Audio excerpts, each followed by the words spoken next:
Come on. There we go. Hey everybody. Go ahead and pop this chat out and we can get started. I'm going to start where we kind of left off last time, which is I had a question about making an insect eye. So I didn't come up with the perfect solution. If you guys have any better solutions, just hop on and tell me. But let's go ahead and start. And first make it, okay, got ZBrush up. Oops, I need one more thing here. There we go.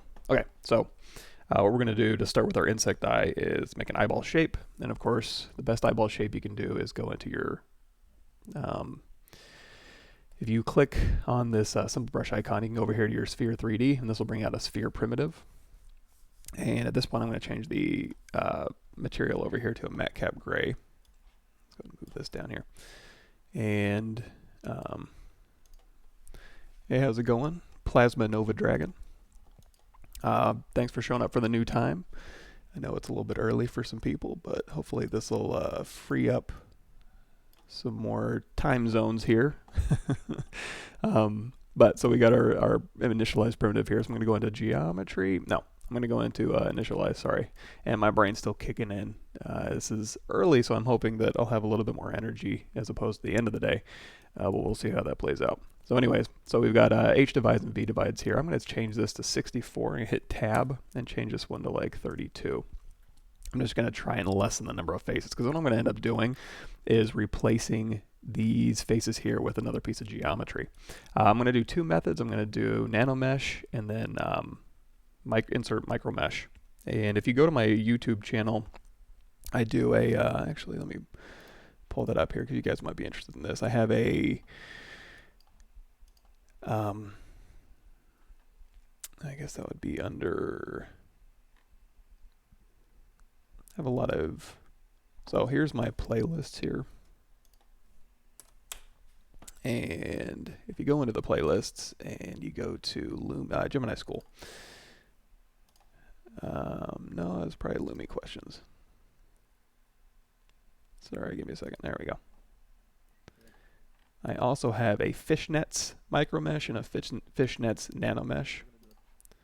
So if I start you guys with this one, that'll walk you through doing a fishnets, which I guess we could do as well on the channel, but just in case, it'll always be backed up there. But anyway, so we got our geometry here. We've lessened the amount of faces that we have because we're going to replace all of these with, let's say, a sphere. So I'm going to go ahead and hit Make Polymesh 3D. And just because I'm going to be playing around with more spheres in here, I'm going to go ahead and rename this one, just so I don't get confused. I'm going to go out of edit mode. I'm going to hit Control N to clear my canvas. I'm going to go back into Sphere 3D, drag that out. And for this sphere, I'm going to make this one really cheap. So I'm going to go 8, tab 8 on my H and V divides, and we're just going to get a very low res sphere because if I'm going to be populating and we'll go ahead and rename this one too. So I'll go ahead and say Make Polymesh 3D. We'll rename this one Tiny Sphere. So this will be a really nice cheap sphere there. So we've got our insect eye here. And if I go into my ZModeler brush, that'll probably be BZM for you guys. Hover over a face, and we're going to do Insert Nanomesh on, if we do it on all polygons, that'll go ahead and then we also have to hit M, so we can go ahead and choose our tiny sphere. And then we can go ahead and drag out a tiny sphere on here. Now that's one way you could do it, but unfortunately, we have to offset every other row in order to kind of get like a hex pattern thing going. So that's not going to work. One thing I did try to do, I'm going to go back temporarily into my Sphere 3D. One thing people may not realize, is kind of a cool thing that ZBrush has in the primitive options, is underneath masking. There is a mask by alpha, and you're going to see there's a row, column, and grid. So you're going to see it has select 8 and skip of 0. So let's change this to maybe say select 2, skip 2. And if I mask, and I'm just going to mask by control clicking, but of course you can just mask by control dragging over your whole object, any of those things there. You can control click, and then I'll go ahead and mask this object here. And now if you do row, it'll go ahead and select 2 and skip 2. in the rows. Now if I mask this again and do column, it'll select 2 and skip 2 in the columns. And you can do this with any primitive. So if I go over here, one thing I do is for like rifling, I'll take a cylinder 3D here. And let's go ahead and go to initialize here. If we go to X size, I'm going to do 50, Y size 50, and then actually let's do 25 and 25.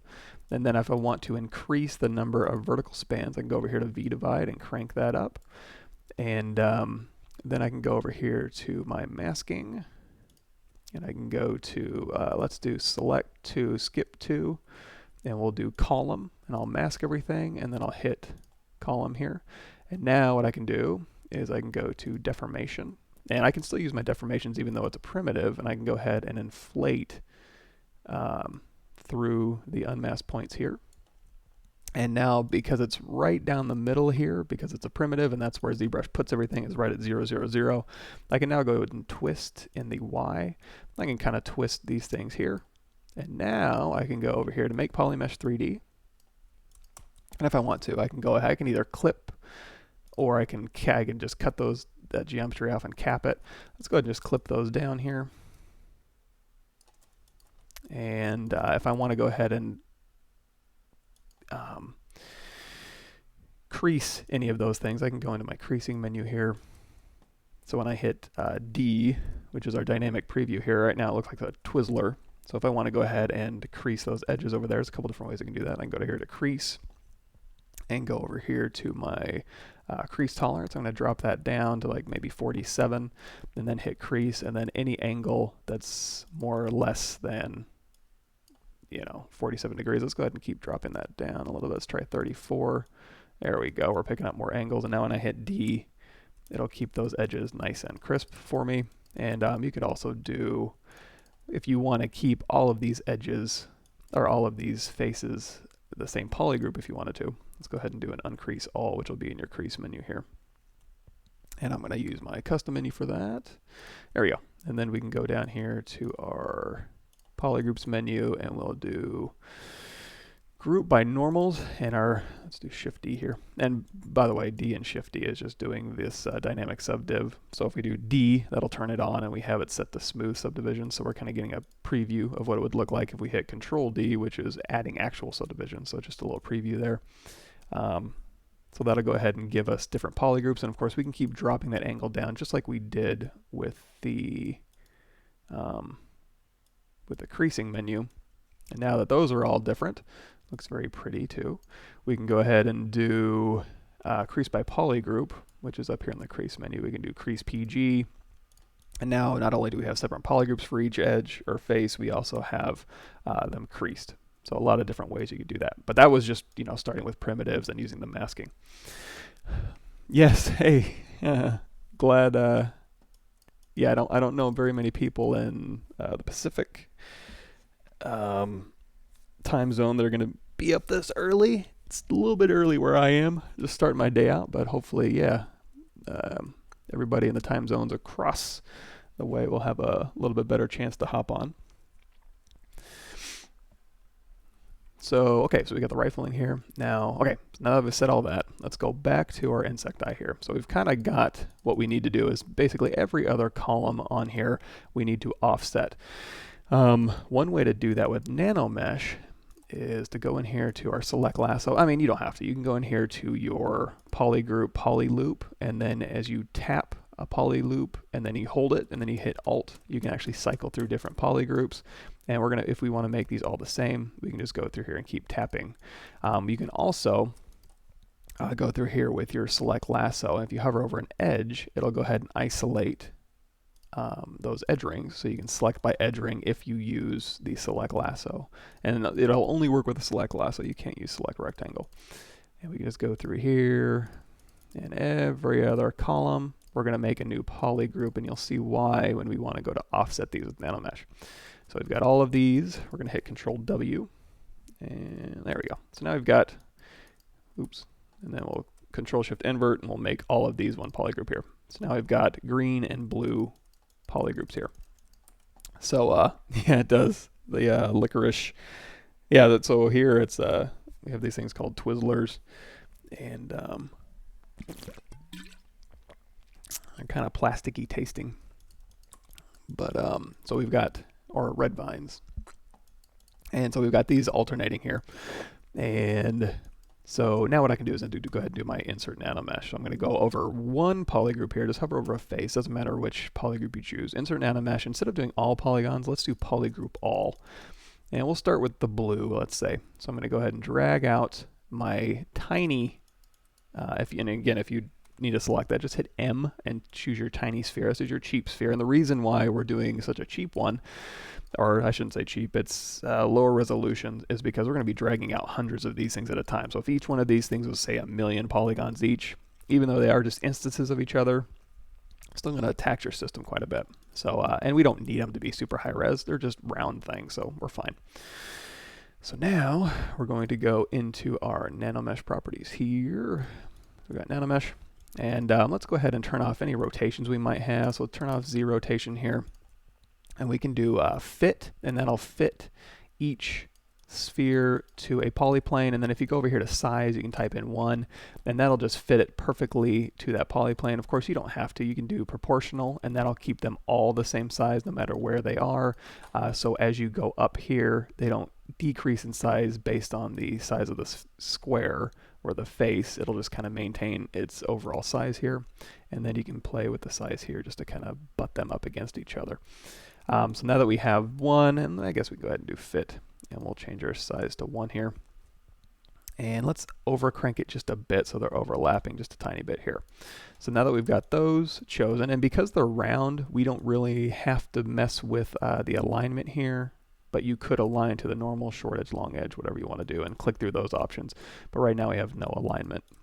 So we have that. Let's go ahead and hover over a green one now, insert nanomesh, polygroup all. We still have our tiny sphere selected, but you can go ahead and select that too if you'd like. And let's go ahead and drag that out. And for this one, we want them to have the same properties as the ones we just dragged out. Now, instead of going through here and trying to copy what we did, what we can do instead is drag your index to the left, and that'll choose index 0, which was the first nanomesh we did. And we can do copy, and then go to index 1, which is the second one we just did, and hit paste. I'm going to go ahead and paste the exact same attributes to that one. So now we need to offset those ones. So just choose index 1 or index 2. It doesn't really matter. And we'll do an X offset. Nope, we'll do a Y offset. There we go. So we're just going to use Y offset, and we'll just kind of scoot those over about halfway. And now we kind of have an insect eye thing going. Now, of course, you can play with your height as well. So if we change our height to kind of flatten those eyeballs just a bit, let's say we'll do like 0.5, and then I can go to index 0, and then again for height we'll do 0.5. And now we've got kind of an offset index insect eye look. Now if you want to pop those off or make those actual geometry, you can do that. But before you do that, remember that this is just instance geometry, and it's just following whatever geometry is underneath it. So if you wanted to, you can go into your transpose, and you can kind of stretch these things out, or you can make a really big draw brush here, and you can just kind of move this into the place you want just to kind of get that insect eyeball shape that you need. But if this is what you need, let's go ahead and do inventory. I'm going to go, so as I do 1 to mesh, it's going to replace my index to an actual geometry with polygroups here. So we'll do 1 to mesh, 1 to mesh. And now if we do, so now we have an insect eye with, it's basically a sphere underneath there covered in other tiny spheres that are offset. So I'm going to hold down Control Shift. Now when I do Control Shift with our select lasso, it wants to select ring. I'm going to change that. Hold down Control Shift. Go to select rectangle. We can select that. Invert that selection by control dragging. Select that. And now we can just do a split hidden, which for you guys will be geometry, modify topology, split hidden. Now if I go into solo mode, you're going to have your insect eye here, and then this one split off here, and now we can hit D to do our dynamic preview here, and you can kind of get a nicer preview of that. Yes, you could do a spiral if you wanted to. It would just be a matter of taking this and either making it, let's see if we go into our deformation. So you could do a twist in the Y. Then you could kind of spiral your faces down like that.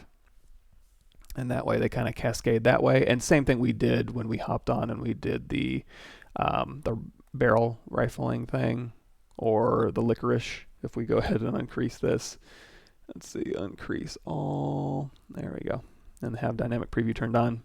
It would just be a matter of doing a twist modifier and doing a spiral like that, and then doing your insert nanomesh. So let's go ahead and we'll undo that.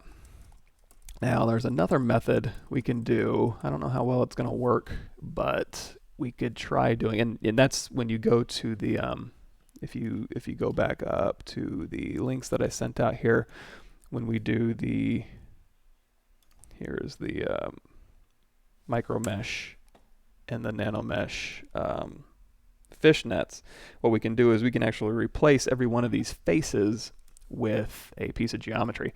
Now what you would have to do in that case, I think, let's go ahead and delete our insect die, we don't need that, is let's go ahead and duplicate this thing off here, because I'm going to save this sphere back here. Actually, we can let's delete that. We can just put a higher res sphere back here to snap to later if we need to. But what we can do is, if we need to offset these faces, now I'm going to hold down Control Shift. Let's bring these back. Let's go delete heading. Now Control Shift, and let me grab one of these polygroups here, and then this one I'm going to do a split. I could do a split hidden. I could have also done a group split, and that would split my polygroups up, but I'll go ahead and do a split hidden now that I've got these. So now I've got these in separate subtools here. Let's go ahead and do a quick save, hit comma, go to quick save, and we'll just reload that last scene, just to reload the scene here. And so now what we can do is we've got this one here, and we've got this polygroup here. So let's go ahead and, again, let's go to, we're not going to twist, we're going to rotate in the Y here. And if we kind of zoom in here, if you click on rotate, you're going to see a little, on the top here, a little one shows up. And if you pull, it'll actually do smaller increments of rotate, so you can do finer movements. So you're going to see, just to explain that a little bit better, I know it's probably small on your screen here, but as I hover over rotate, there's the main one down here, and then up here there's kind of like a dim bar. If you grab that top one here, that'll do finer increments as you rotate. So I'm just going to offset those things, and now we need to replace this geometry with another piece of geometry. You could use the sphere, but if you wanted to go ahead and weld these pieces together later on, what you could do is, let's go to our plane 3D here, and we're going to go to make a polymesh 3D. We're going to go to geometry, and if I want to make this simpler, I could have, before I made it a polymesh 3D, I could have just gone to my initialize and told it how many horizontal and vertical spans I needed.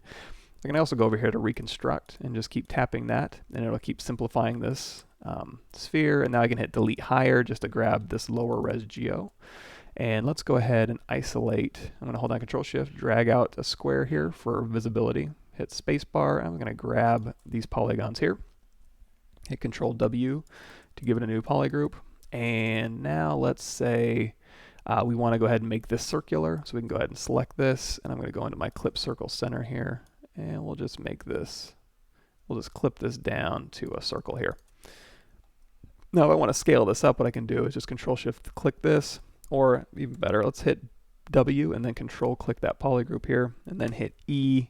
I mean, I guess we could have hit E as well, and we'll hit X to go across X symmetry. Let's just transform X symmetry here, and we're just going to scale this up right along here, like so. So now what we can do is we can replace every face there with this actual geometry here. Hey, 3D Printed, thanks for showing up this early, or maybe not early where you are, but early where I am. And the new time, I should say.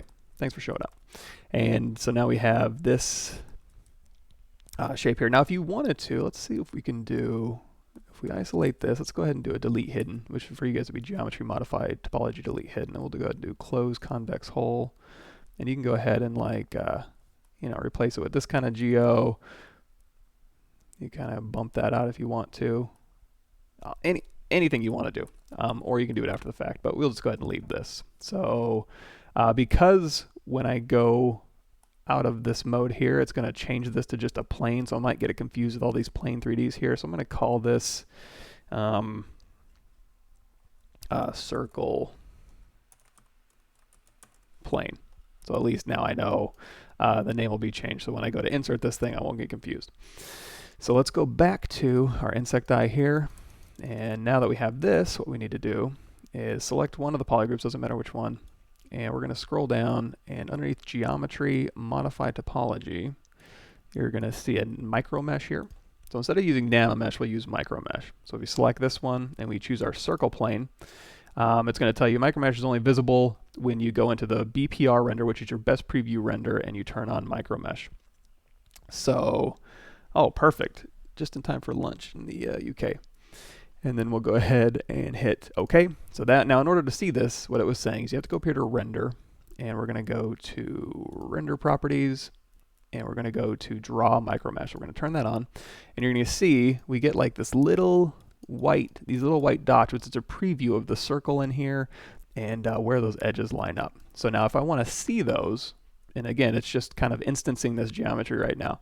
We can hit BPR, that'll give us a best preview render, and it'll go ahead and replace all of those faces with our square circle mesh here. So we can do that with this one, and then of course if we move the camera, it'll go ahead and snap out of the BPR. And we'll Alt tap this other polygroup here, or you can just select it in your subtool menu here. And we'll go to micromesh for this other subtool, and we'll choose our circle plane, and now both of these will have the circle plane applied to it. Now if I want to, you can kind of zoom in here and you can kind of see, just to make sure that this edge is lined up with this edge, because basically what we're doing is when we offset these things, I go back to my circle plane here, if I want to drag out a copy of this, so I'm going to go W and hold down Control Shift. I'm going to drag a copy up just for demonstration purposes here, and then I'm going to go out of X mode, and then we'll hold Control Shift here, and then I'm going to grab all of these, Control Shift A, mask, invert, and then drag this over. This is essentially what we're doing. So you're going to see, because we had these loops all lined up, what I can eventually do is say, okay, merge everything, and then go ahead and weld points. I don't know how well it's going to work, but we'll give it a shot. So that's essentially what we're creating on that sphere. Let's go down and do all that. So there we go. So we'll go back to our insect eye here. So if I want to actually convert this geometry, like when I hit BPR, if I want to convert all of these things to actual geometry, because again, it's just micromesh preview here when I hit BPR, what you need to do is go over here to geometry, and you're going to see convert BPR to geo. So just tap that for one of the polygroups, Alt select the other one, Alt tap the other one, or again, just select it in your subtool menu, and again, hit convert BPR to geo. And so now we have all these together. Let's go ahead and merge these down. Yay, so now all of this is geometry. And if we were lucky, or we did it correctly, these points should be close enough to where we could weld them together. Now you're going to see as we kind of scroll around to the side, they could be lifted off from the surface. One thing we can do is we can go to append, and just append a, just append a sphere 3D behind there. And because we didn't change the size of this, it's going to be the exact same size. You could also duplicate, like I did earlier. You can duplicate it and then subdivide it if you want to. But now with this one showing, and then this one behind it, let's go ahead and move this down here. So we've got our plane Z sphere here. It's a little bit higher resolution. In fact, we can just hit Control D to make it super high resolution here. We can go to our insect eye, and now I can just go down here to project all and just project that, so it'll kind of snap those verts to a perfect circle. Then we can go ahead and get rid of that circle we just made. Okay, so now they should be all lying on a flat surface here, and the reason why it's able to sit a little flatter is because we have extra geometry for every single one of those faces. We actually have it basically subdivided. So now what we can do, finally, and you see why I like the nanomesh version of this, but this is just another option in case you needed more specific geometry actually cut into the mesh here. You can go to merge, and now, not merge, weld. Geometry, modify topology, and then weld. And then so you can do weld points, and if you didn't weld all of the points correctly, you can go to weld distance and crank that up and hit weld points. And then you should have everything all nice and welded together, hopefully. Now you're going to have to be careful playing with this well distance, because the higher you crank this up, and I don't think I did it perfectly, the higher you crank this up, the more it might be inclined to start grabbing these distances right here as opposed to these ones here. You can also go in manually if you wanted to and just do a, with ZModeler brush, hover over a point and do a stitch. And then you can click like one point and click another point and stitch those together manually. Of course, you don't want to do that. It's going to take you years off your life to stitch all these points together.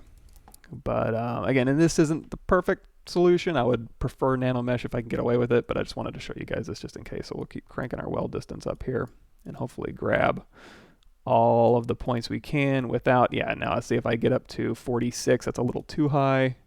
So we'll go to 39. It's still a little too high, it's still grabbing some stuff. So not the perfect solution, but hopefully worthwhile to somebody. Oh, man. Okay, starting to wake up a little bit here. So back to the Magic Mike show. We've got all of this stuff. We've talked about insect eyeballs. I think that's enough to talk about insect eyes. Feel free to hit me up with any questions as I go. I don't have anything on this channel that I'm going to go over.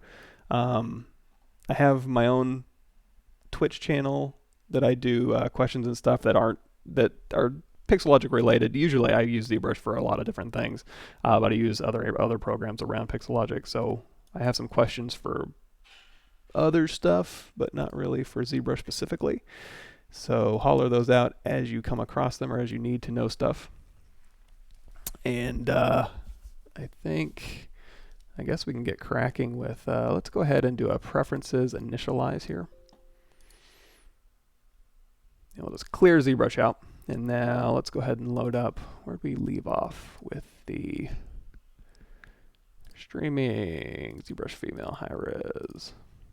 Let's load her up. So we were, so go to matcap right here. So with this lovely lady here, let me go ahead and take off her pod cover here. Okay, so we started out with our, so we got a lot of, she's all armored up now. She's going to be in her tech suit. So you can see down here, if we go into transparency mode, her feet kind of end here. So she's got her tech suit that we kind of blocked out, and she's got her helmet and stuff that we blocked out, and she's got her chest armor and her back armor. So she has a tech suit and armor and then mech armor on top of that thing. I'm not digging, let's go to transparency mode here. I'm not digging the legs so much, so we can kind of clean those up a little bit, and she doesn't have arms. So if I go to the very bottom here, we did, if you go back through, let me link you to this, guys. So if you go to YouTube, Pixelogic's YouTube channel, and you go to the playlist, you'll see the Pavlovich workshop or the Magic Mike workshop. And we'll go ahead and throw this on there. If you go there, you can go scroll down through the different workshops. So you can see basically the making of this plus a whole bunch of other stuff we talk about. So there's the making of where we are so far, and I think last time the workshop broadcast 8 is when we did a lot of the, concepting it out and then just kind of blocking in these shapes here. So if we want to, let's hit solo with that polyplane selected. And like I did last time, we can go ahead and just throw this reference up somewhere and then hit Shift S to do a screenshot, or a snapshot, I should say. And then so we have this plane. We can touch the nameplate to turn that eyeball off, and then we'll touch another object here. We're still in solo mode, so now we're only seeing that one little object we had. If I go out of solo mode, you're going to see we see everything but the plane, and now we're off to kind of, I just want to keep this up here as kind of references. I kind of just look at it here. Now, of course, this is just a thumbnail. We've painted, we went in and painted one that was like more value so we could kind of see through it a little bit better. Kind of blocking out shapes, but it was funner just to kind of riff on it in 3D. I do like the thumbnail though, just to kind of keep things looking the way I probably wanted to go. But once I got it into 3D, I kind of had to make decisions on how to balance her out and fit her within the armor, and also maintain my silhouettes in a way that I liked. And you're also going to see when we block this out, we basically went through and drew Z-spheres to kind of get the basic shapes, and then I went through, and you're going to see it's going to get really ugly here. So if I turn on, oh yeah, so there's the pod cover here, which again, if we turn on transparency mode and we go through and we select her body here, select, here we go. You can see she can kind of see through here. So I'm thinking maybe she can see through this window here, and she'll have like little readouts and little diodes attached to her head and her biorhythms, and she'll be able to see through this. So it's kind of like a big old mech spacesuit. But we don't have the arms yet. About symmetry, I wanted to create armor plate on the left boot, but local symmetry is totally out of point. I tried to mirror and weld, but it's doing it wrong because the armor plate is kind of rotated to fit the boot. Is there a way to fix this? You can try, let's shoot. I'm gonna hold down shift and do this bent arrow up. One thing you can try and do is, there's two different types of symmetry. You have world symmetry, which is just symmetrical across an x-axis or a y-axis or a z-axis. And you also have posable symmetry, which is, if I ZRemesh this and then kind of like move one arm up and then one arm down, ZBrush will look at the symmetry of your model, and if it is symmetrical, you can sculpt and it'll be in symmetry. It's a little bit slower because it has to evaluate your mesh as you work, but that wouldn't work in your case. What you could try and do, and where did I do this? I'm trying to give you a resource so you can go look at it again. In my, make sure I'm not lying to you here. Give me a second. Play this in ZBrush Part 3. Please, please, please be on there. I don't think I do. It's in one of my, there you go. I have an intro to ZBrush series, and like 3D printed this thing. You could use local symmetry, which would work as long as you didn't rotate them off axis, which in this case, if you had knee pads, and as long as they're straight, it would work with local symmetry turned on. But as soon as you tilted them out, it would lose local symmetry. And also, if you're doing mirror and weld with local symmetry on, it might give you unpredictable results. So let's go ahead and just do, that's enough talking, and let's just show you. So let's see, there we go. So I'm going to drag out a sphere. You can just do a BI brush insert sphere. Let's do a split mask points here. And we'll go ahead and make her quick pair of knee pads here. And she inherited the Dynamesh resolution from the previous subtool here. So I can just go through here and just kind of smooth these out. And now we have a pair of knee pads. I'm going to go to Preferences, Edit, turn off Align Cursor to Surface so it's not flopping around while I'm sculpting. And we can just go ahead and pull these out here. So now we have symmetry turned on in the x-axis here. So we go to Transform. We have Activate Symmetry on in the x. But because they're kind of tilted outwards to match her knee, I'm not able to sculpt symmetrically facing out this way. So what you can try and do is a ray mesh, and that just makes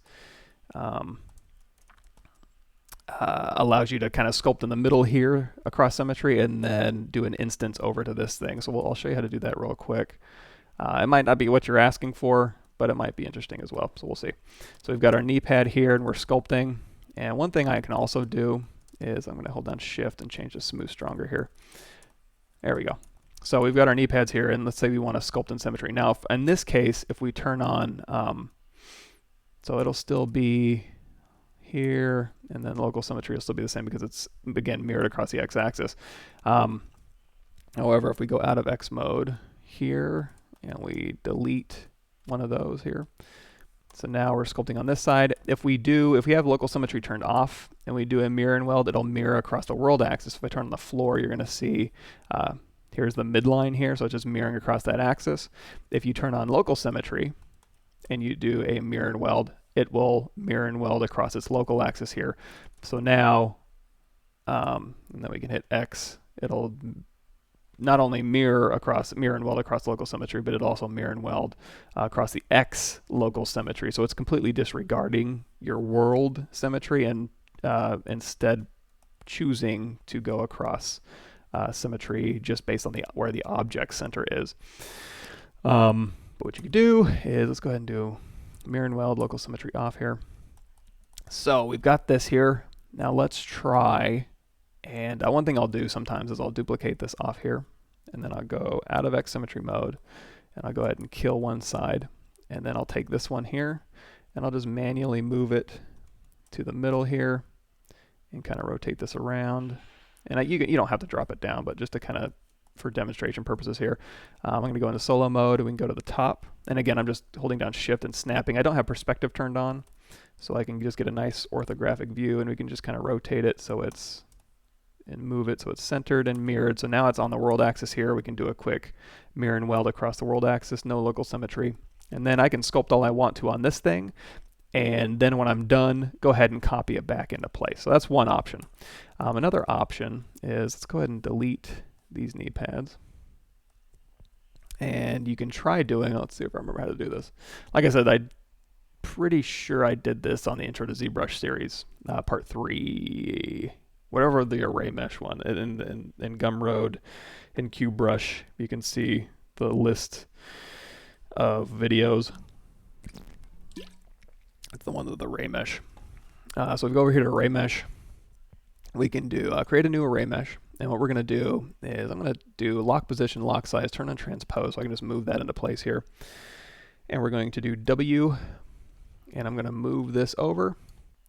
And then I'm going to move this up. And this is just a copy of that knee pad here. So now what I can do is, let's see if I can go over here to rotate. And we'll do that in the Y amount. There we go. So now you can kind of rotate this in the Y. And also maybe in the Z, like so. So now we've got that rotated here. So now we've got a repeat of 2. If we wanted to, we could do like a repeat of 11 or whatever, but a repeat of 2 is fine. And I'm also going to do, let's see, we'll append new. And I'm also going to do a mirror across the X. So now we've got, and again, if we turn off array mesh, they're going to disappear. So now we can, sculpt in the middle here on our original, and it'll update over here on the fly. But it's not going across.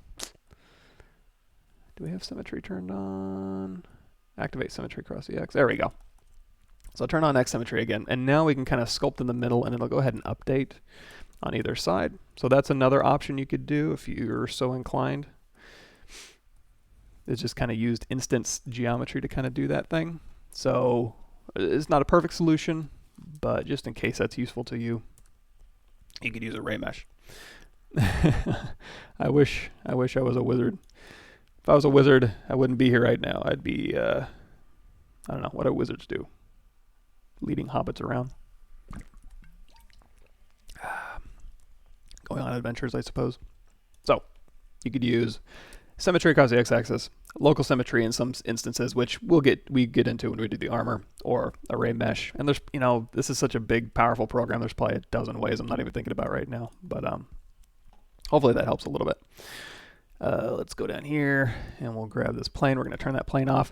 I mean, you can have the plane on and then hit transparency so you can kind of see what's going on. Then we can alt tap this hand here and you can see we have this really grody blocked out hand here, but at least we know where the shapes are. And this is exactly how we started this armor as well, as we just made a bunch of Z-sphere adaptive skin.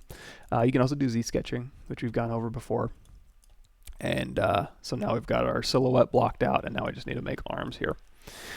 So I'm going to go over here and let's turn off the polyplane here. Okay, so she's got this big old mech body here, and she kind of fits right within this armor. And if you go and you select, let's go ahead and turn, so we got transparency on. You can kind of see through here. If we turn this mesh off, we're going to hit the nameplate and then select something else. You can see as we look through her, she's got this backpack armor on, and that actually matches up with her outer armor here, just to kind of have some semblance of, if you want to pop these pieces off, you want to animate or rotate them out, there's some semblance of order where it kind of looks like she kind of plugs in naturally based on her body armor into her mech armor here. And so now we got to we'll block out her arms and we'll see how it goes. And then we could possibly go through here and kind of start refining some of this stuff just to kind of get it tightened up a little bit on the graphics anyways. And then we might be close to just making the final. I know I've been kind of just messing around with this thing and not really hitting it a lot. every time we're in here, but we can see how far we get. Yes, these are just Dynamesh objects right now. And so when I'm concepting out, and there's a lot of different ways. If you go back through, again, go back through the, I won't keep linking them, but if you go back through, actually I will keep linking them. And I'm actually going to keep them on here, stream, Pavlovich workshop. So these are the Pixelogic playlist here. So if you go through, if you ever miss the Twitch stream, you can go to the Pixelogic YouTube workshop. And then on my own, which is PavMike at Twitch, I have on my YouTube channel, my playlist there. There's a Twitch playlist here. So there's a personal channel. And you can go through that playlist as well. And we go over tons of stuff, hard edge and anatomy and creatures and hair and all that good stuff.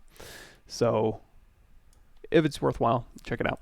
So how are we going to block out these arms? So the arms in here, I kind of like the idea, because like basically what she has here, she has big back armor and then she has this big front plate here. We can go ahead and hide that too. And you can kind of see in here she's got her chest armor that kind of fits right into that big mech front plate armor. On my personal channel, we're doing a military guy, which I haven't touched in a long time. And we also started blocking out, we're doing robots too. So many things. So we're doing like these clankety old robots, and then we're texturing them. And then we also did, I did kind of a, look like a UK police officer robot that we concepted out. And then I'm also doing a military guy. So this is kind of my sci-fi, scratch my sci-fi itch, and she's just kind of nice, organic, soft sci-fi forms. The military guy will be a little bit more real world. And I'm thinking his hard bits are a little bit too similar to this, so I'm going to probably go in and chisel those up and make them a little bit more aggressive shapes and stuff. I don't know how much money you'd get for them, but good luck. And so we'll just continue with this kind of look. Now these, you're going to see, I tend to like these shapes a little bit more, just kind of breaking down these shapes. And on these shapes here, I like the overall shape, but the breakup is a little bit iffy to me. So I'm going to go through here and refine some of this stuff too. But let's go ahead and see if I can't get these hands to work a little bit better here. So if I got them kind of rotated how I have them in the concept. So what she's basically doing is operating these through, switches, or possibly I'll give her like a Nintendo Power Glove to kind of operate these hands here. And then she's also has her knees lined up so she can, when she moves her legs, these will turn, but then, these feet will be independent here. And we can also put in like little rocket blasters in here so she can kind of fly around. These will maybe be adjustments in space, in her spacesuit here. I'm assuming this is a spacesuit. So let's go ahead and we're going to rotate this around. So we're just going to go into transpose. And again, these are just low res Dynamesh objects. We're in X symmetry here. And we can just kind of go through here and just move these things around. And again, this is really, really ugly stuff, but it's not a big deal. You start ugly and then you refine. And hopefully your ugly phase doesn't last too long. But if it does, again, it's not a big deal. And it might stay in the ugly phase for a very long time. It's all part of that exploration process, especially when you're not working. This is my concept, quote unquote. I'm not working from anything really specific, so exploration may or may not work. That's part of the exploration process too, is you just kind of got to go in and feel out the look you're going for, what you want to message to your audience with the shapes you're making.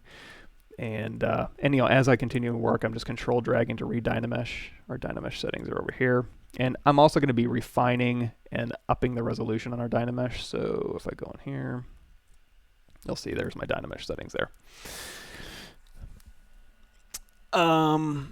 Yes. So would you ever show some marvelous to ZBrush tricks in the future? My last one we did. Oh, I don't have it saved. And on my Gumroad and on my YouTube channel, there's a marvelous. And you can download these for free. They're not paid for videos. I forget what it's called though. On my personal channel, we do a lot more Marvelous, but last time on Pixelogic, the Workshop 8, I did made this Marvelous creature membrane. So we brought them into layers, and then you could kind of bend, and it would kind of fold up like a little creature wing. But for free, you can download on that link I just sent out, the Pavlovich Gumroad. Scroll down, and you'll see a Marvelous to ZBrush Quick Start, and that'll kind of pass back and forth. ZBrush has a lot of really great tools for kind of doing Marvelous cleanup and detailing. Cool.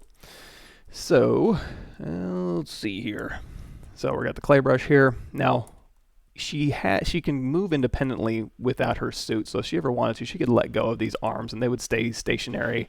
And she could also go through here and like pull any handles or push any buttons or pull any levers that are through here. If she wanted to like get out of her suit, I mean, I'm sure she could do a voice command and have her suit do whatever she wanted to. But just to kind of make it kind of do a little bit of storytelling with your design, you could also put things within a radius of a real arm here and have it do interesting stuff just to kind of think through the design and kind of see any cool stuff she could be doing with her arms as you kind of work through it here. Hey, Thomas. And let's go ahead and go into clay brush here. And again, I'm just kind of rotating around, and as I'm adding the geometry, if I go into transparency mode here, you can see her body in there. Let's go ahead and alt tap her. So you can see her within the armor, and I'm trying to maintain balance with her armor, and that's one of the reasons. If I bring everything back here, and we'll turn off that polyplane here. It's one of the reasons as I was adding armor here, I want to maintain a certain balance. Now I'm kind of losing her silhouette through here. Let me go ahead and turn that off.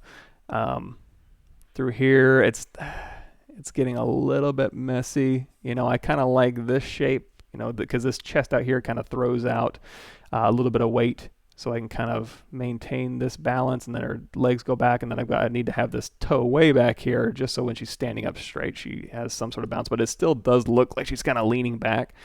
What I could do is I could go ahead and push this forward a little bit, and now I'll kind of balance her out, or pull this forward a little bit, and again, it's just rotating this weight around to kind of balance her out a little bit more. But what I'm probably going to end up doing is merging all of these together and just doing a quick like shifting and then breaking them all apart. But we'll see how it goes.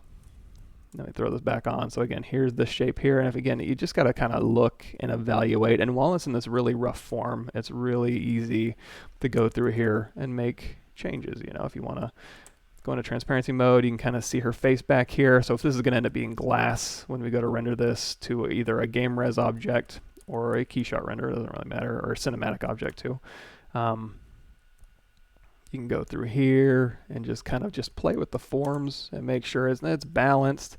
And it looks like I need to rotate maybe this around here. And I'm just alt clicking through my subtools. I don't really care what they're named right now. If I want to organize them, I'll show you as we go. You know, she's got kind of a belly plate here, which if you get rid of this thing, you can kind of see, you know, that's kind of an interesting shape.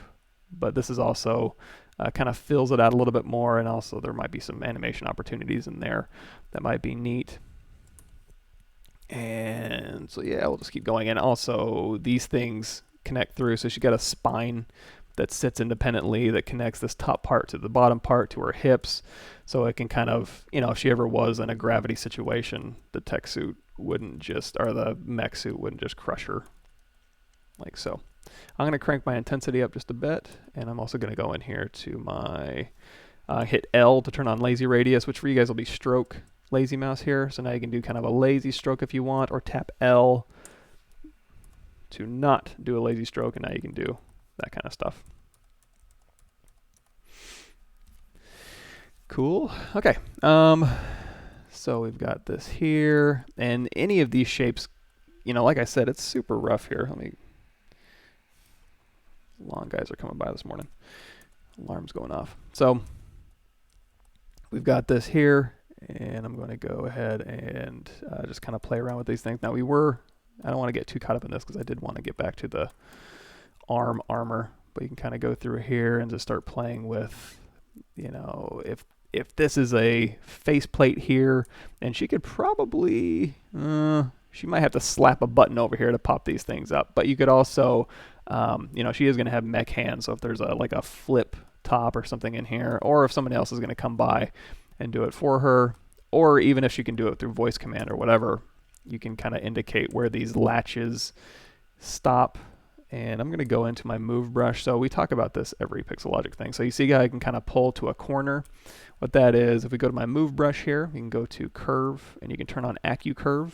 And instead of just, if you turn that off, instead of just doing kind of a soft move, it'll do a sharp move. So you can kind of pull down to corners, and you can pull up to corners here to kind of get more boxy shapes.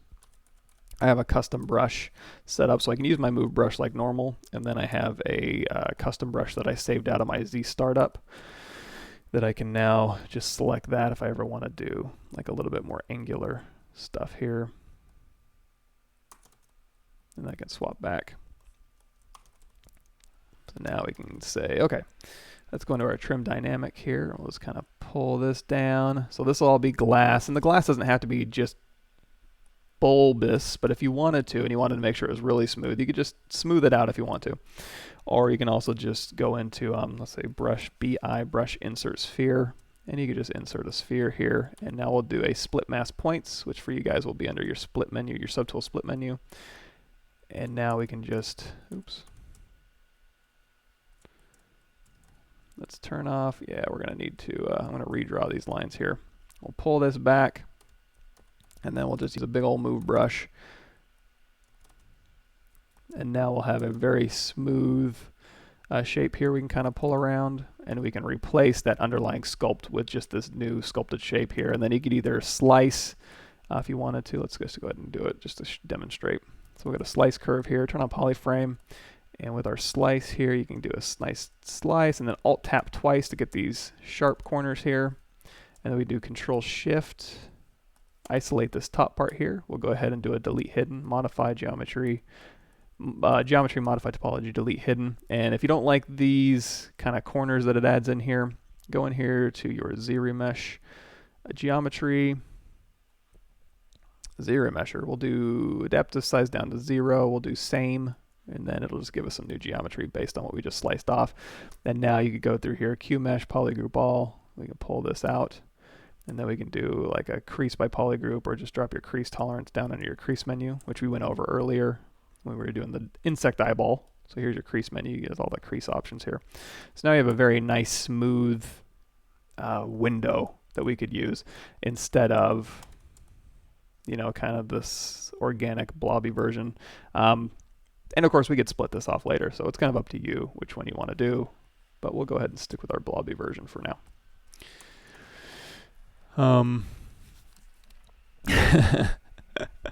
They're not tricks. They're just, I mean, I guess they are tricks, but just options. And that's part of it. We're learning any 3D program is not so much learning. It's kind of when you get into workflows and pipeline stuff for artists and concept and any discipline really. You know, I went to Ringling, and what we did at Ringling was we learned the entire pipeline. So we go, you know, start pre-production and, you know, storyboarding and characters and drawing and concepting, and then modeling, rigging, animation, exporting to, at the time it was Betamax. I don't know if I forget. It was, DVDs were around, but we were still exporting to beta for some reason. So all of that stuff, we learn learn the whole pipeline. And then what you can do is kind of pull from different disciplines. So like, you know, there's a lot of solutions to different problems. You know, there's a lot of things in ZBrush you can do, but if you're only used to using the clay brush and Dynamesh, you're going to miss out on a lot of cool opportunities. So one thing that helped me was just teaching, and that kind of forced me to learn all the ZBrush stuff every year, and I've forgotten. I've learned a lot of ZBrush stuff, and then I'll forget it. And I don't use all the ZBrush stuff all the time, so I tend to, again, like Joseph Drust and Paul Gabry, those guys know a lot more stuff about ZBrush than I do because I don't use it all the time. But I try and force myself to learn all the cool little things, so when I'm going through and problem solving, I'll have a few more tools underneath my belt, a few more tricks up my sleeve, as you guys say. And that just allows a little bit more elegant problem solving in some cases. And in some cases, maybe not, you know. But the more tools you have, the more tricks up your sleeve you have, the funner it is, I think. I think that's part of the fun of working in this industry, is learning all the tools and getting all the tricks up your sleeve. Not limiting yourself to one package or program or anything like that, but, you know, kind of problem solving from all angles, and, you know, using animation to solve some modeling problems and some modeling problems to solve animation problems. They're all interconnected. So it's all good stuff to learn and kind of feel out. Yeah, Joseph's coming on next, so check him out.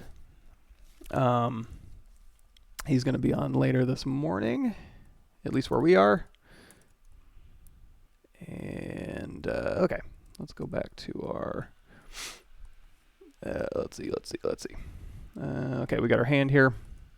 Now, obviously, when I'm concepting out, just like when we were doing the toes, I'm probably going to I'll start out just like concepting fingers and just getting them blocked in, but eventually if I'm going to go to the final, I'll just make one and then duplicate it around. There's no point in making a bunch. I don't like the rotation on that. So what I'm going to do real quick is I'm going to isolate, do Control-Shift-A, mask, invert that, and I'm just going to rotate this out just a bit. Now for the legs, I have these all combined into one mesh, which I'm going to break out later as I start refining here. So if I go into polyframe here, you're going to see it's just a bunch of meshes put together. But everything else is pretty much split out. And as I continue to refine, I'm going to end up with a lot of subtools, but we'll talk about subtool organization and making your life a little bit easier as you kind of navigate through your scene. Anyway, okay, back to this thing here. We're making a big old pair of hands, mech hands here. So I'm going to kind of introduce that webbing in between, you know, the thumb and the finger here. And she's not going to have 5 fingers. She's going to have to make do with 3 fingers and a thumb.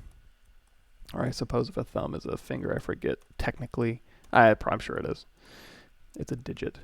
So we can go ahead and just start kind of blocking out this hand here. Now, you know, you can start just by going through here. Just if you wanted to make it humanoid, you could just go through here and, you know, start blocking out maybe some knuckles.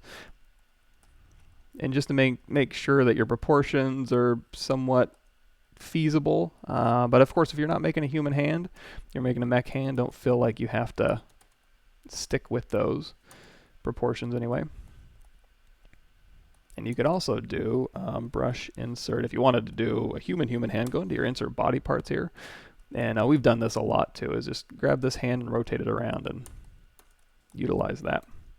What I'm going to do is, I don't necessarily want knuckles, but we can go ahead and bring in like knuckle shapes that we can know that kind of they can be overlapping or something. And I'm have almost 0 resolution because again, and I can always change that. I can go over here to my Dynamesh here, resolution. I can up that as I need to. And we got our knuckles here. And we can start maybe indicating where the stuff is going to go. Now, I'm not worried about details. I'm just worried about forms right now. Even for hard edge stuff, I usually, if I'm just concepting stuff out, I'll start really low. Not in every case necessarily, but in this case, I am. And I'm just going to kind of go through here and say, okay, so he's got this here. You can have a plate overlapping up here maybe and have that kind of overhanging. Let's see. Yeah, it kind of does look like that. And you also want to make sure you build in, looks like my dog's going for a walk. You also want to build in points of articulation. So if you go through and you model this thing and you put a big old plate right here and there's no joint or anything or cut through here, it could look cool, but the brain, there's going to be something that when somebody looks at it, it's going to be like, oh, that looks so cool. Look at all the dust and grime and the decals you painted down there. But the overall design is going to kind of rub people the wrong way. They might not even notice it, but their brain, their subconscious brain is going to notice that, oh, you can't bend your arms, you can't bend your knees, you can't bend your elbows. And that's just an easy thing. It also helps drive your design as well. It's just making sure you have points of articulation in here. So if we go into our standard brush here, and we'll just kind of like, indicate, he can she can move her wrist up and she can move her wrist down, and you're still going to want to, as we break this thing apart and we rotate it up, you're going to want to make sure you have clearance in here. So if she wants to do like an Iron Man thing and, you know, flip her mech arm up and her, you guys see me? Hold on. Am I still on camera? Yeah, it's right in front of my face here. You can, if she's putting her wrist way back here, you're going to want to make sure that there's clearance in here. If you put just a thin line of articulation here and you bend it back, it's going to crash into each other. So yeah, so exactly, you build, if you have a big plate right here, you want to make sure as this rotates that there's enough clearance in here to kind of get by. So you can kind of leave a little bit of space. Again, we're working super duper low here, but that's okay. Because again, we're just kind of blocking out. And also, depending on your rigging and your studio, another question I get asked a lot is, what is the standard for your A pose or your T pose? Which one, or neither, or both? And it's not even studio wide. I work at Certain Affinity, and we work on a lot of different projects, and every single project there hasn't really been a standard. It's mostly been on a per project basis of how hands need to go, where arms need to go. For artists, it's generally comfortable to do an A pose like this as opposed to a T pose, which is your arms straight out. But on the rigging side, you can rig to an A pose and snap it to a T pose and do any sort of rigging stuff you need to do. So it doesn't really affect much anymore. Back in my day, it was a lot easier, especially if you're doing your own rigging, to just go to a T pose. But nowadays, with all these, you know, awesome rigging tools that are out there and animation tools, every year everything gets better, and that's the good thing about this industry. And sometimes the hairy thing about it is everything changes a lot every year, sometimes every month. So staying abreast of all those can be a little bit trying sometimes.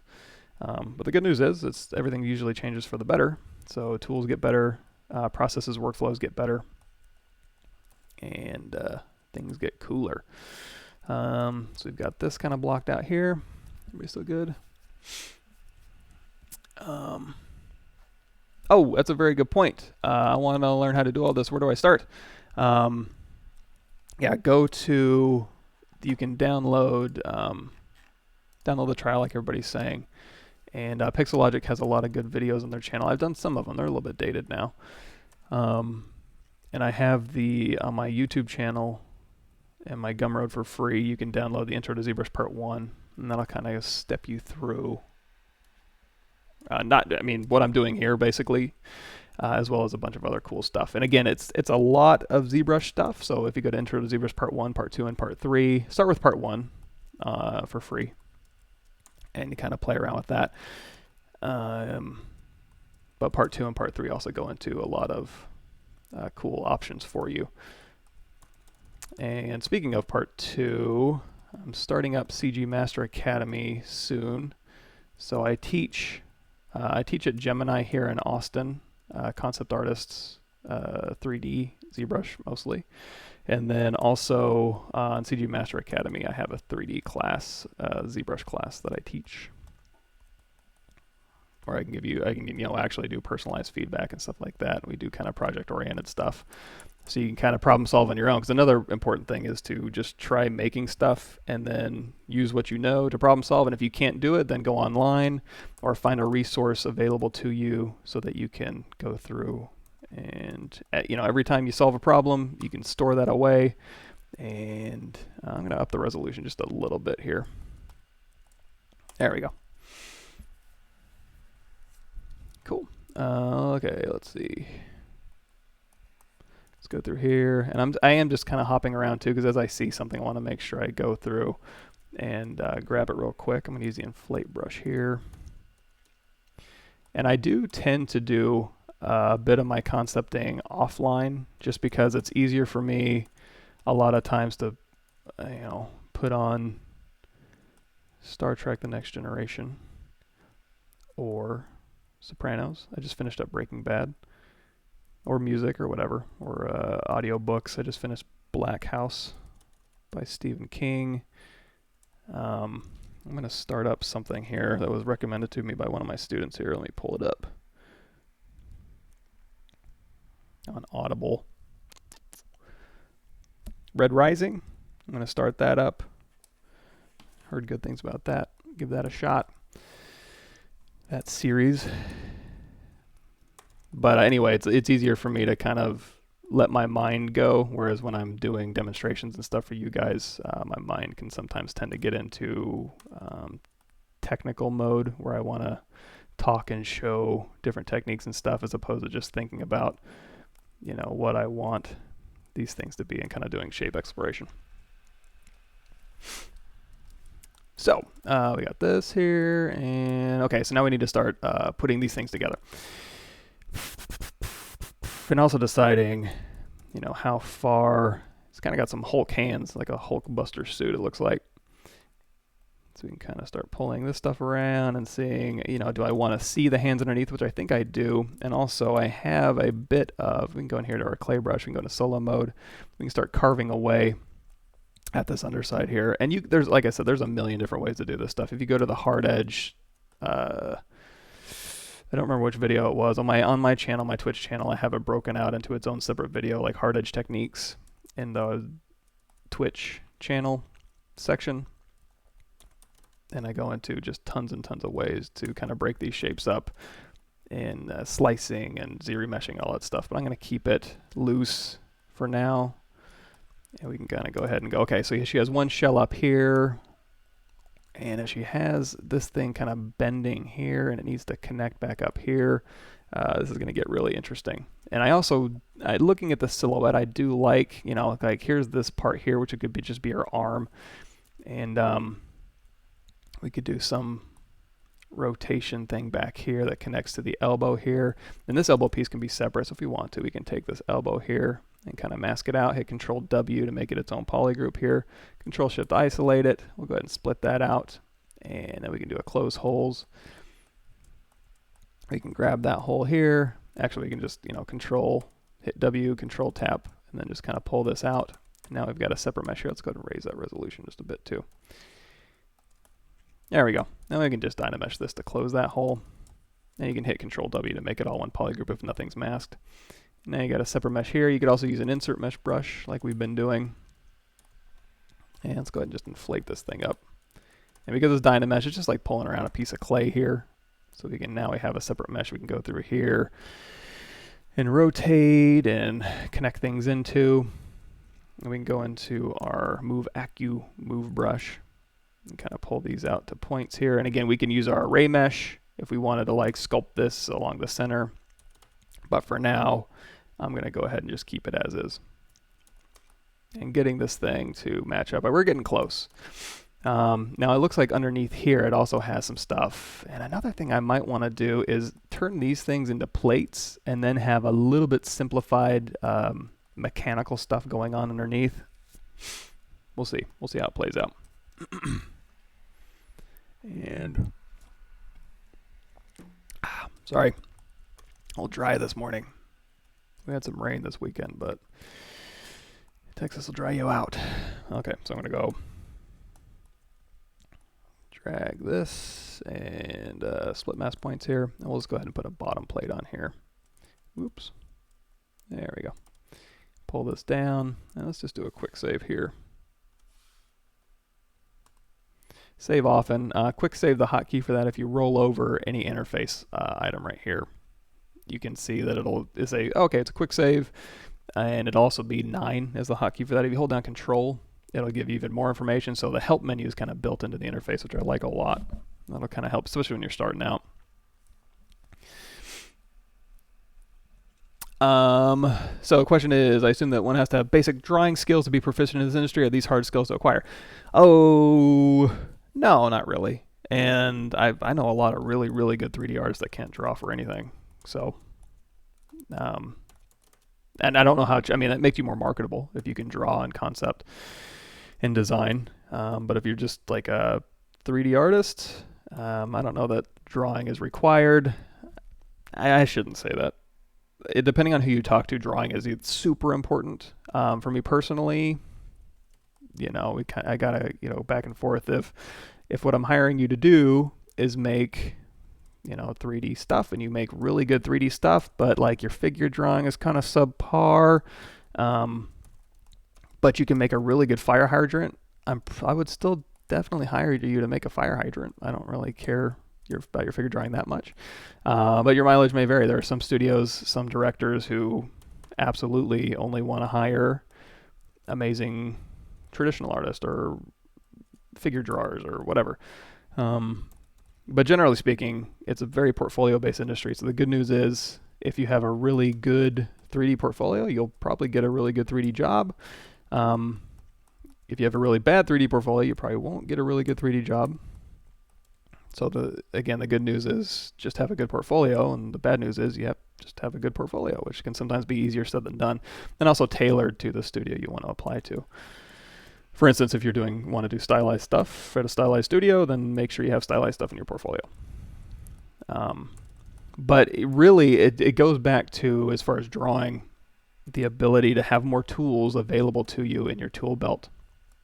So, and even on my channel, we do, on this one too, we did some concepting in ZBrush, and ZBrush is actually a really great concept tool because you can, draw in symmetry, so go back through those videos. But also on my channel, we go into Photoshop and do weapon concepting with a program called Brainstormer, and we use Brush Eraser, and we just do some weapon concepts. Let me see. Give me a second here. So this kind of thing here, so we go to texture, I'm going to select this. So we basically do stuff like this, and it doesn't take very long, but, and you can absolutely concept something like this in 3D, for sure, and we do that as well. But if you have other options available to you, or just a way to kind of break yourself out of your lull, to kind of just try new things, go into Alchemy, go into ZBrush with symmetry on, or radial symmetry on, go into Photoshop and just kind of play around, the more tools you have available to you, hit Shift-Z to get rid of that, the more you can problem solve from different angles. So instead of just using 3D to solve all your problems, you can use 2D to solve your problems. And just like we did with this, just painting our silhouettes in ZBrush in the earlier videos, it's just a way to kind of, let's go ahead and turn off circle center here. We're going to go to clip circle, then we can do kind of oblong shapes here.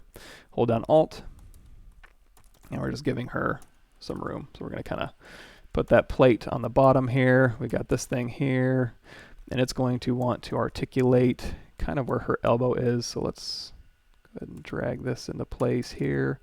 And again, just kind of working in the round and kind of taking a step back. If you do want to evaluate just a silhouette, you can go here to flat color and make sure that all your paint brushes are off. So if you have poly paint turned on, you're going to get some different materials. Hold down Shift and touch the paintbrush, and you can kind of just evaluate just the silhouette if you'd like.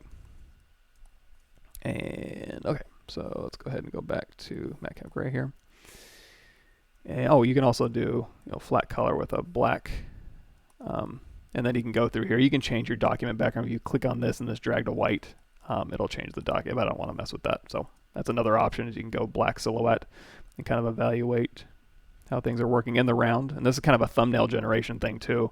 So if you wanted to, you could stamp all of these to a plane and then go through and kind of, or use whatever you want, but go through here and kind of concept a little bit too, to kind of break this shape up now that we have it kind of blocked out. But let's go back to Matcap Gray here.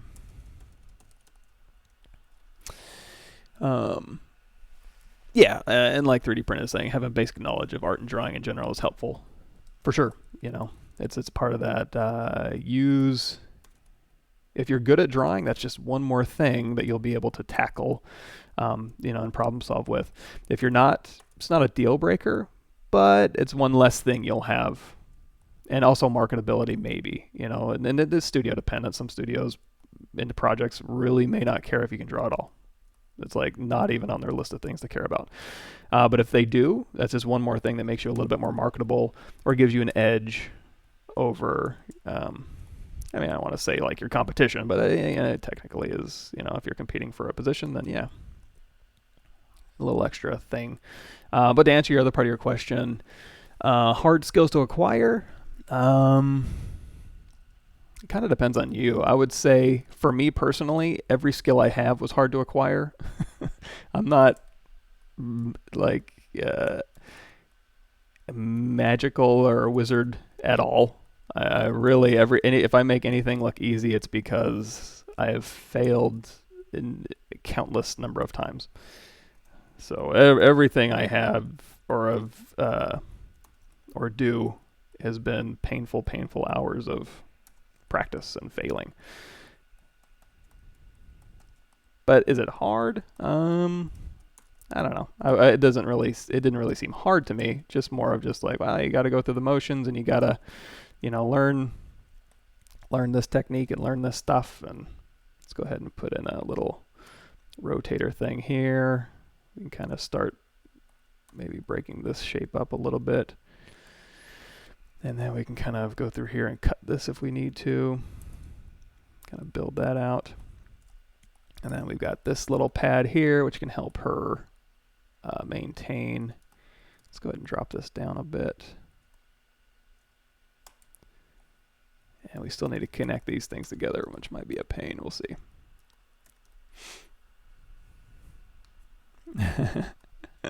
Actually, yeah, starting with stickmen is, that's just like a, what do they call it? Gesture drawing. So yeah, you definitely draw stickmen in art school. For sure. That's part of it. Okay, so how am I going to connect these things together? I'm going to go into my custom menu here, but you can also just do a brush, BI, brush insert, cube. And let's go ahead and draw a cube out here. And let's start thinking about, I'm going to split mask points here, which for you guys will be under the subtool split menu. And let's start putting some proxies in here. So these things need to connect, and I'm thinking they're going to have to connect. I guess they could connect through here. So let's go ahead, because that's what I kind of have, is there's a bunch of stuff going on in here. So we can kind of start rotating this stuff around. Sorry, I keep saying stuff.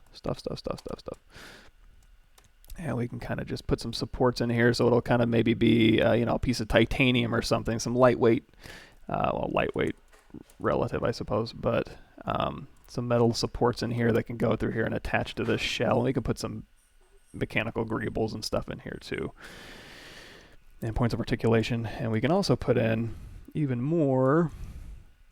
Like I was saying, if this is like a basic framework, and then we have like mechanical shells over here, let's go ahead and do another split mask points here. We can kind of put this in here and then do Control Shift. Let's go into transparent, and we'll turn on ghost.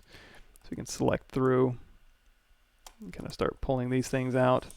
And then if I hold down Shift and Alt select these and put them to the top, I can merge them down, which is going to be under your merge menu here. And now I can kind of start moving these things all together, make sure they're in the right place. And if I want to, I can hold down Control Shift with W and kind of move these down here, and we can do another set of them, or just kind of start playing with if we need more supports. And let's go ahead, I can split mask points and make these their own subtools. If I want to, I can scale these and select them without having to go through too much trouble. So on the back here, we can maybe rotate this around.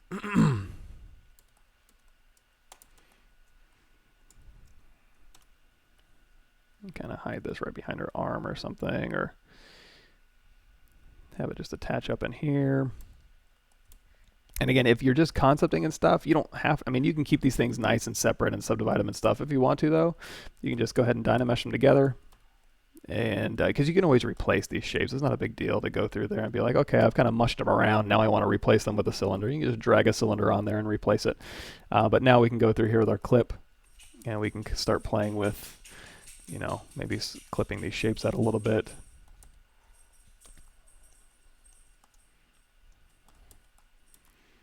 And again, these are going to have to kind of be able to go up and down, in and out. So I'm going to need to make sure that as this thing, let's go ahead and mask lasso here, invert that mask, and we'll just tap on that surface normal to find that direction it needs to go. So if I was to go all the way up in here, we can also mask the inside and then invert that, and we can kind of pull this through here. We just need to make sure that in the backpack here, we clear out this section. Make it so you can put your arms way up here, way down here. So we can kind of play with that later. But we can have like a support here, and maybe a support on the inside here. And just like when we were doing the robots, If we go into solo mode here, let's go ahead and isolate this piece here. We'll go ahead and split that out. And if you're so inclined, you could go through here. We can do a little bit of box modeling here. So Joseph just showed when he was doing his drone a variation of this. This is a little bit different, I think. But you can go through here and you can slice these areas out. If you want to kind of make the metal a little bit lighter weight, it still has structural integrity, but it's not just a solid piece of metal. What you can do is we go ahead and slice this thing up. And if we want to put a border in here, I'm going to go to, and we did this with the robots on my channel. Control Shift, we're going to grab these, that edge ring here, invert that, Control W to make it all one polygroup. And then we can go through here and we can do a Q-mesh polygroup all. We can give it a little border. And then we can go Q-mesh, either a single poly, or you can just Alt paint these. You can just pull them all through. And now, I mean, you could do Q-mesh polygroup all and pull out a border this way too. Let's go ahead and do a group by normals. That's under your polygroup menu. And now you can do Q-mesh polygroup all. You can pull this out. And when you pull something out with Q-mesh, if you pull out a distance and you just tap the other side, it'll rerun the operation with the same value. Now in this case, with this kind of thing, and we don't have to do that. Also, it might actually be better if we do Control Shift. Let's isolate this piece here. There we go. So now if we do Q-mesh polygroup all, that'll pull up a border here and leave the kind of reinforced metal behind is another option. But anyway, doing all of that, you can also go through here. If we turn on dynamic, so if we hit D, that'll give us our sub D preview. And of course, it's going to average all the vertices, which is the point of it. And I would use that on rounded shapes for sure. But in this case, what I'm going to do, instead of doing smooth subdivisions, I'm going to do Q grid. So if I drag my Q grid up, it's going to add subdivisions. And then you can also do your coverage. And you can do chamfer, constant, bevel or chamfer, or both. And what that's doing is if we turn on polyframe here, and if we hit Shift D, that'll just go back out to our regular geometry. So we're just have very simple geometry, but then when we hit D, we're getting a Q grid type of geometry. Now if I go ahead and go into apply, you're going to see what it's doing is it's going ahead and adding control loops where I need them to get that kind of shape that I want. And it's great for this type of stuff where it's just boxy and that type of thing. Exactly, instant bevel edge. Let's see. I got some questions here. Yeah, there's a couple artists that drew stickmen. I can't. I mean, yeah, for certainly comics, for sure. But also, let's see. Do you recommend art school? Hard to say. I went to a school in Waco, Texas State Technical College in Waco, where I got my associate's degree. Then I went to Ringling College. But I mean, you know, that's kind of up to you. I would certainly not want to make that decision for you. But it's just one of those things you got to kind of weigh out. I would say, you know, the thing I liked about art school the most, not that, you know, the instructors at Ringling were awesome too, but the students, just being around the students and people, like-minded people who were trying to, you know, excel, and you make each other better. Just being around that environment is really helpful. But that doesn't necessarily mean you have to go to school for that. It just means being in an environment of people who are studying and doing and trying to get better. You can do that as an online community or whatever, for sure.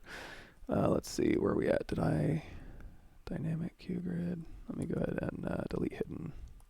No. We got this. We got. There we go. Sorry, got caught up in my options here. So anyway, we can kind of leave this here, and then we can duplicate that around as needed.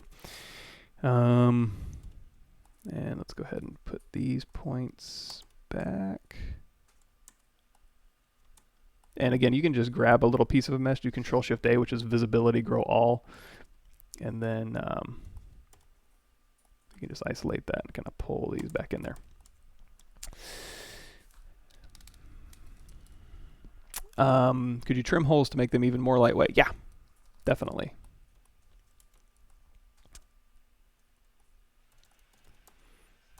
And same thing for this piece back here. You know, I could leave this solid, or I could stamp in. You can also stamp in detail. So one thing you can do, let's go grab this thing here. So if we wanted to stamp in detail, we could slice just like we were doing. Now this is the Dynamesh, so it's not going to be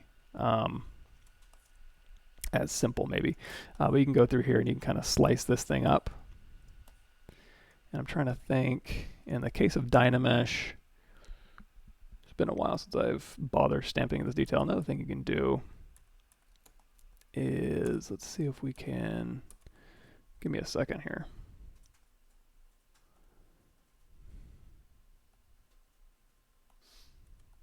So we can kind of isolate this polygroup here.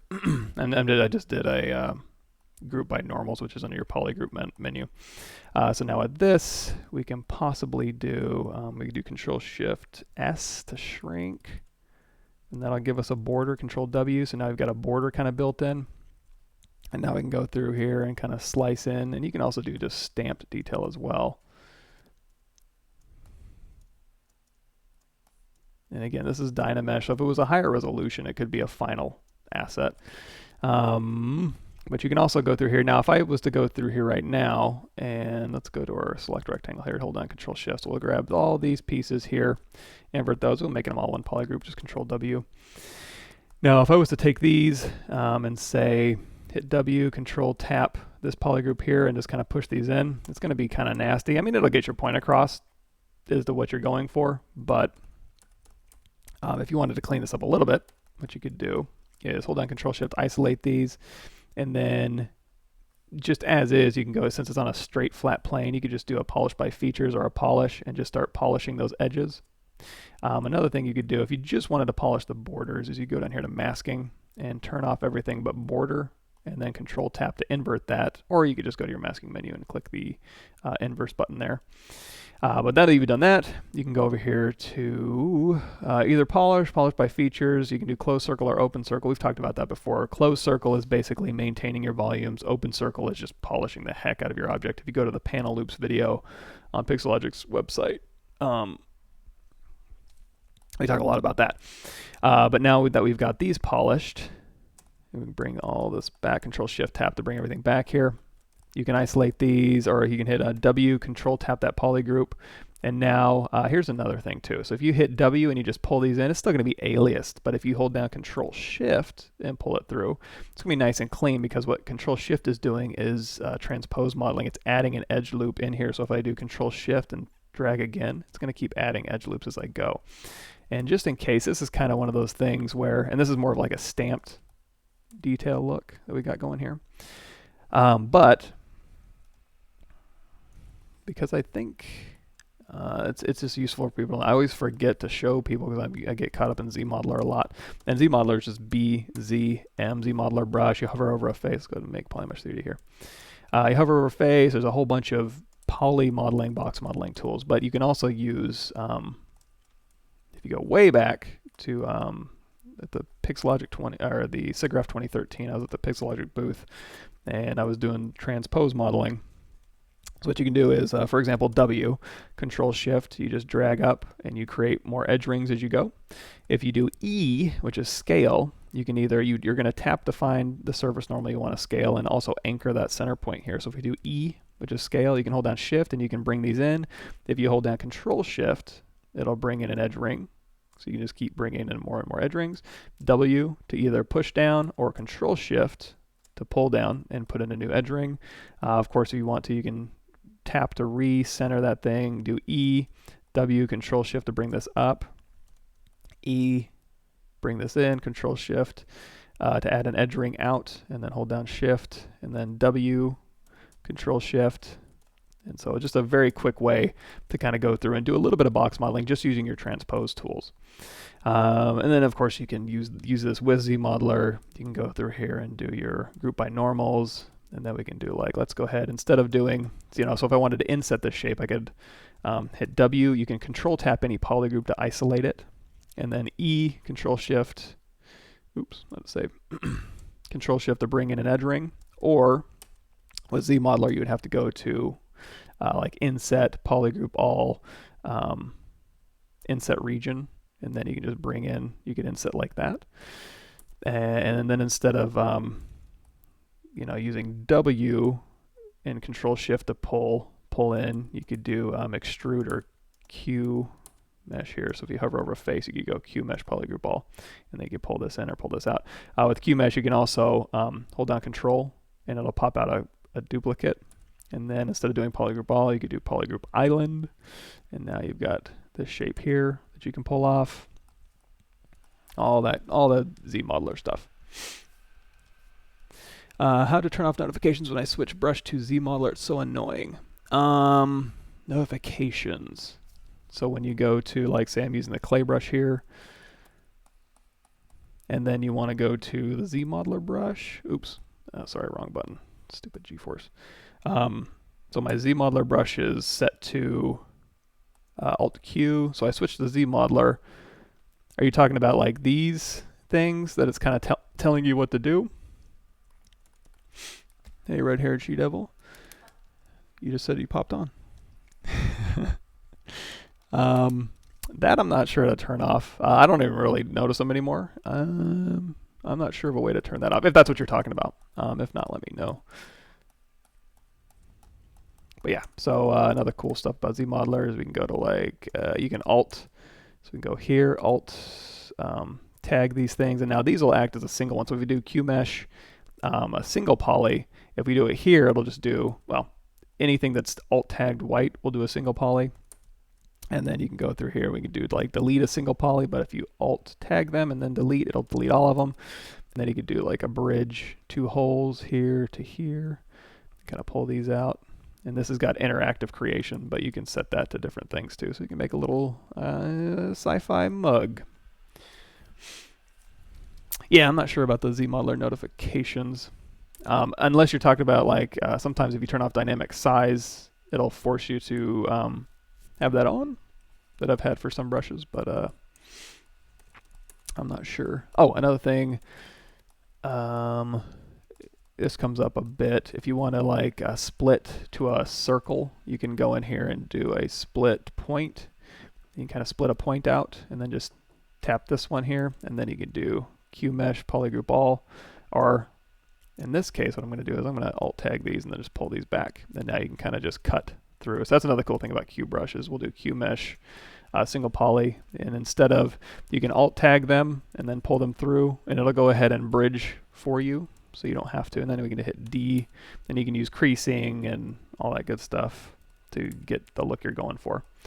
And also beveling and all that good stuff. Hover an edge and bevel, edge loop complete here. All that good stuff. I'll stick with it. So you just brought ZBrush 4R7 and got your Cintiq. It's overwhelming.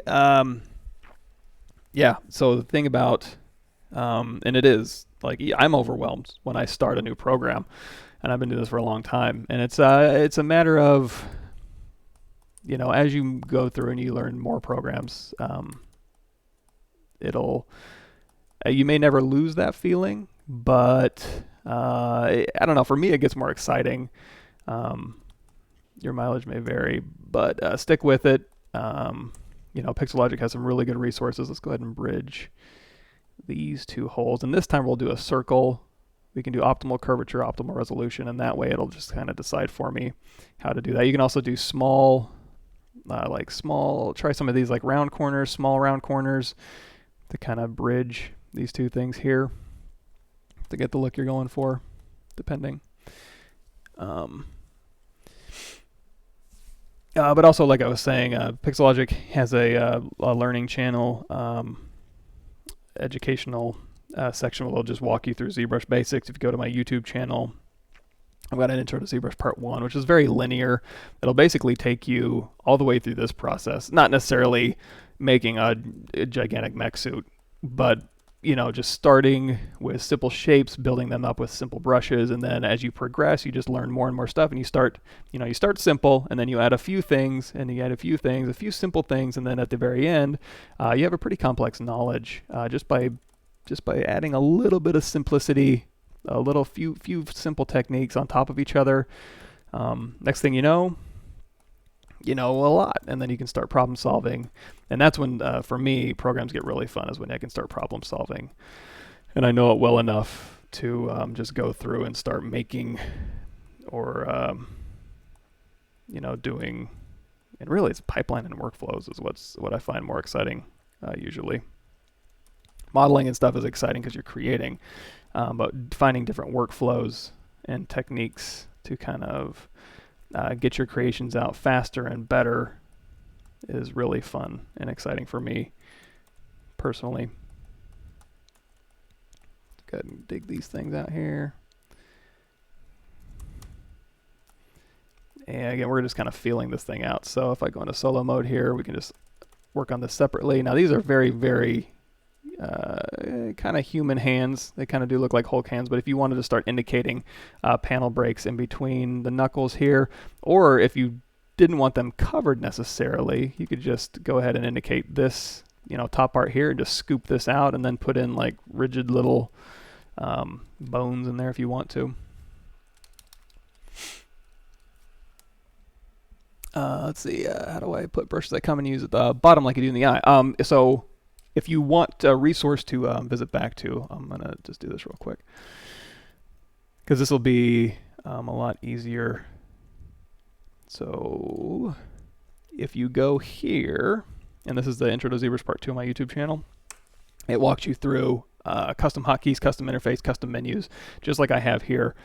But I can show you really quick. It's super easy, and that's another thing I love about ZBrush is how quick and easy it is to make your own custom menu, how to customize your interface here. So just for an example, if we go to Preferences, and I'm gonna, you can dock any menu over here to the side. So you have this docking station over here and this docking station here. So I'm gonna go to Preferences, drag it over here. And if you go to config, you can turn on enable customize. And then if you use any materials or brushes down here that you use a lot, in fact, let's go ahead and dock our brush menu over here. So if we drag that big one down there, that is the brush menu, which is what we don't want. We want these individual brushes. So if there's a brush in here you don't see, just go and select it. Let's say we really, really love to use the layer brush. I'm going to click layer brush here. And now we have that selected. You can also go through here, and these are just recently used brushes. If it gets a little bit long in here, just hit that R key. It doesn't delete any brushes, it just kind of makes that menu a little bit shorter. But again, now we can go to go in here and choose anyone. We'll do the layer brush here. And now that we've got the layer brush here, and we also have under the preferences menu enable customize turned on, you can just hold down Control Alt and just drag it down here. And there you go. Now, before you start working and going through here and start sculpting, go ahead and turn off enable customize. And now you're back to where you started, but now the layer brush is down here. So for hotkeys, I have my custom menu here that I built. So I've got my custom menu. Okay. And so you can make your own custom menu with your own custom submenus. And then for any menu, even your custom one, you can do hold down Control Alt and just tap.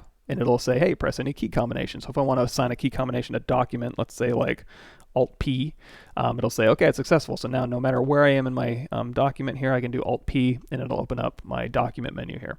Also for my base menu here, so no matter where I am, I can just hit my hotkey, and it's right there underneath my cursor. And you can, and then also for hotkeys, like I was saying, I've got my clay brush here.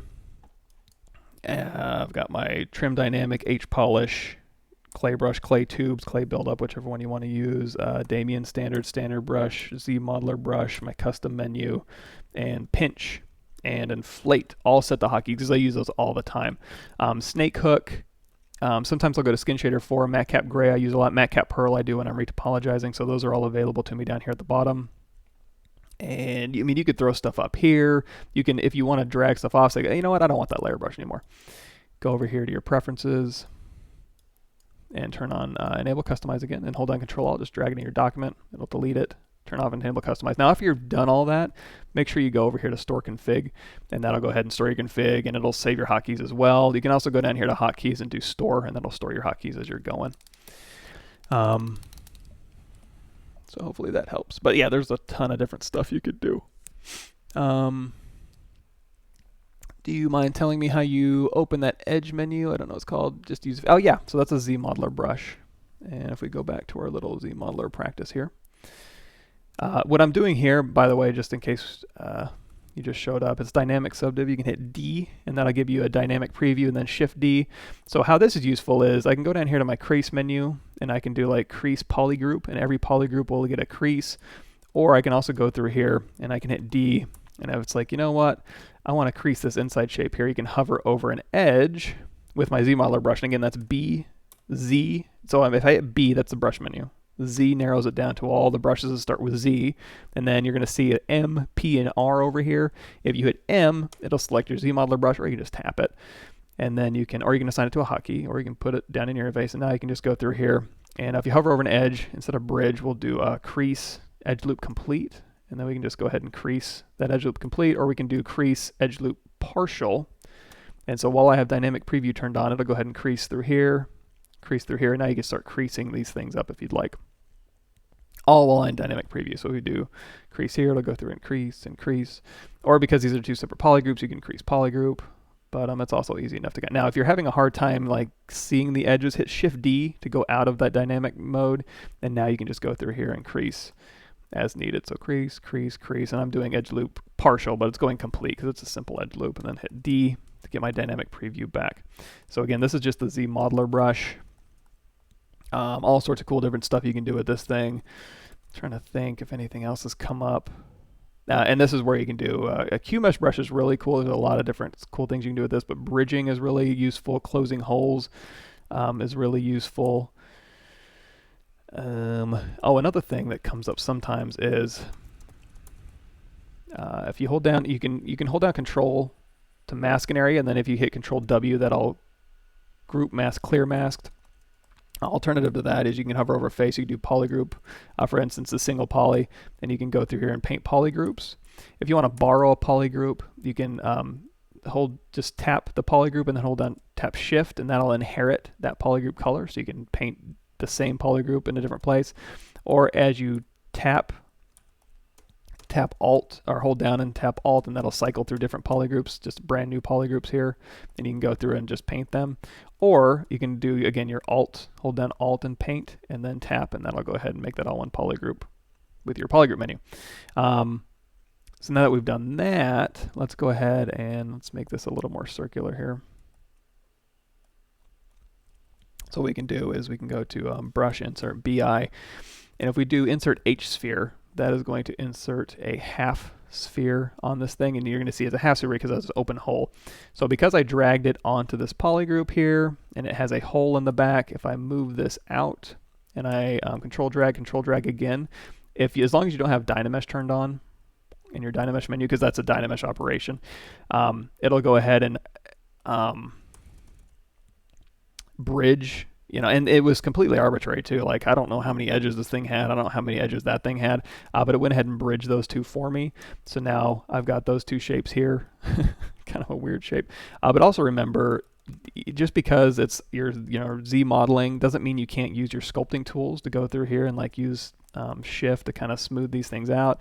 You can hit D, and you can go through here, and you can hold down Shift, and even in preview mode, you can go through and you use your clay brush, you can use your H polish brush to do poly modeling as well if you just wanted to do like soft selection type stuff. Anyways, we can tap that off here. We'll go ahead and delete hidden, and then we got a couple close holes operations. We can close convex hole, and then that'll have that interactive kind of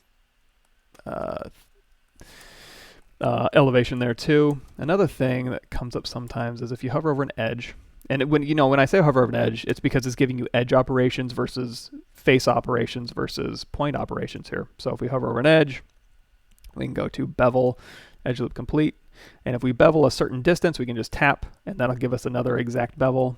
And then we can also go in here to insert multiple edge loops, and if you have interactive resolution, will allow you to kind of pull through and give you more or less resolution as you pull. You can also do interactive elevation, so you can kind of pull and actually add elevation as you go. So you can kind of pull this out, so you can kind of do rounded corners like that. And again, if you just tap, it'll go ahead and round those out for you. So just a lot of different options in there. But when you get into something like, let's turn that back to specified elevation of 0 here. So we can just drag in a bunch of edge loops here, and we can tap Alt to get more different polygroups here. So now we can go through here to QMesh, polygroup all. You can pop these in. Excuse me, and kind of get those kind of shapes going.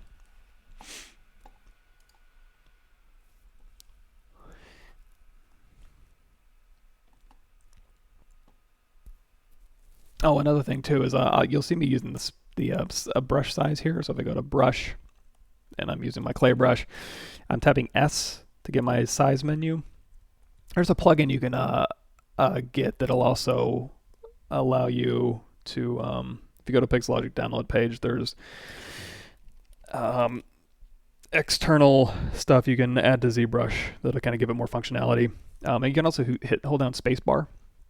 There's a lot of stuff in here in the spacebar menu you can go through. I should probably use this more, but there's a lot of, all your alpha menu and your clay brush and material stuff's all in here with your draw size and focal shift. So I tend to use, my S key to do draw size, and then I'll go up here if I need to make any changes, but also just remember your spacebar keys available to you as well.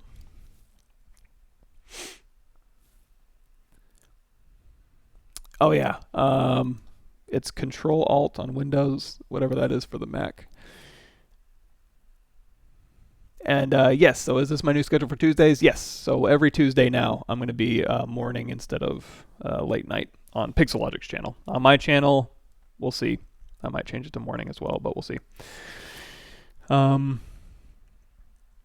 yes, so Grizzly Bear Dynamic Preview is actually a preview of what happens when you press Control D, and that is right. So if you hit D, that'll give you, instead of, actually, because if you force it, if you do Control D, now you're stuck with resolution. So if you want to go back and make changes, it's like, oh, you know what, I want to extrude this face. Now you'd have to go back to such as level 1, you'd have to freeze subdivision levels, do that operation, unfreeze, and then all that nonsense. So in lieu of doing that, you can kind of just say, you know what would it look like? And you can kind of just go hit D and then Shift D, and that just turns dynamic on. And you're like, oh, okay, that's what it'll look like. And then you can go through here in the QMesh single poly, like what would it look like with the face? Well, let's go ahead and do an uncrease all on this thing. Where are we at? And all this stuff in my custom menu, like creasing menus over here under geometry crease. Here's all your crease options. Here's all the crease options I use often. So you can do uncrease all. So now we can just kind of go through, and if you want to add control loops, you can hover over an edge and do insert single edge loop. And as I add a control loop, you'll see it kind of tightens that transition. So if we do, Shift D, polyframe, you can see as we add more resolution to those corners, it'll kind of tighten those areas up and kind of flatten them out as we go. So you can use control loops, and just like we were talking about before, so we can do control loops here. So insert, and we can have dynamic turned on, so we can kind of see what it's doing. But you can also do, instead of dynamic, you can do QGrid on square objects and that kind of stuff. Cool. Dynamic preview menu opens with pressing space. Yes. Yes, it is a lot to take in. And even in my CG Master Academy class, it's a pretty intense class. Not because I'm trying to overwhelm you. It's because I'm trying to give you as much information, because I would rather give you too much information and have it planted up here. Maybe you don't know exactly how to do it, but at least you know it's possible. And then if you know something's possible, that seed is planted. So while you're problem solving later, you'll be like, you know what? There was something he did that did this one operation. I don't remember exactly what it is, but then at least that gives you some seed planted up here, so you can go and Google it, or ask somebody in your office, or ask around on forums, and then they'll point you in the right direction. Or ask me. You can ask my YouTube channel. You can leave comments, or my Facebook. You can leave comments there, and I can try and point you in the right direction. And but at least you know it's possible. So I'd rather overwhelm you with too much stuff that's planting seeds than just showing you just a little bit of stuff, and it's like, well, now you know how to do a little bit of stuff, but then you're stuck kind of in your, just using a couple tools, getting stuff done. Extra plugins for my workflow. If I'm doing anything specific, I used to.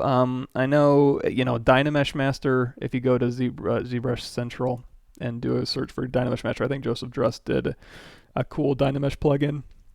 That works pretty well. I don't use it, but I certainly could if I got in a situation where I was maybe needed it. There's a lot of cool plugins. Off the top of my head, I don't think I actually do use any other than just vanilla ZBrush plugins.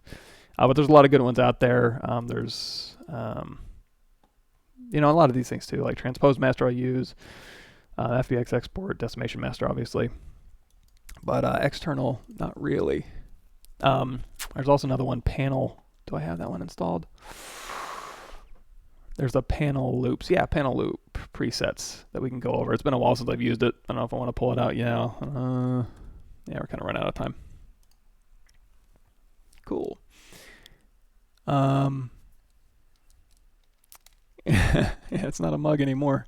I don't know. Maybe for an alien hand. It's kind of like a watering can now. So ZBrush. So just finished the ZBrush basic tutorials, and I want to start modeling. Any specific tutorials you recommend? I'm biased, but if you go to my Gumroad, YouTube, or ZBrush, there are some tutorials you can walk through. Like the boot one is a good one, I think. It kind of gives you, it's the boot tutorial, and you can get it. It's for free, so you can just download it from Gumroad or whatever, or go to the YouTube channel and just watch it. But it'll walk you through the creation of a boot. So I do have some on there. I'm trying to think. Pixelogic has some good tutorials on, like doing stylized characters. I have a stylized character one on mine where you make Finn and Fiona that you can walk through.